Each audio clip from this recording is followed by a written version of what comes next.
یہ لوگ جو کچھ کہتے ہیں ہمیں خوب معلوم ہے، اور تم ان پر زبردستی کرنے والے نہیں ہو، بس جو میرے عذاب کی دھمکی سے ڈرے اس کو قرآن کے ذریعے نصیحت کرتے رہو۔ بھلا یہ لوگ قرآن میں غور نہیں کرتے یا ان کے دلوں پر قفل پڑے؟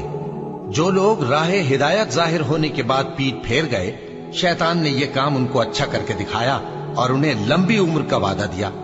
یہ اس لیے کہ جو لوگ اللہ کی اتاری ہوئی کتاب سے بیزار ہیں، یہ ان سے کہتے ہیں کہ بعض کاموں میں ہم تمہاری بات بھی مانیں گے، اور اللہ ان کے پوشیدہ مشوروں سے واقف ہے۔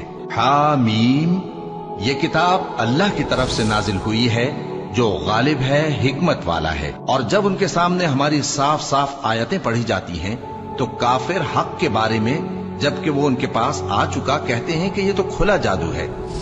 کیا یہ لوگ کہتے ہیں کہ اس پیغمبر نے اس کو از خود گھڑ لیا ہے؟ کہہ دو کہ اگر میں نے اس کو اپنی طرف سے بنایا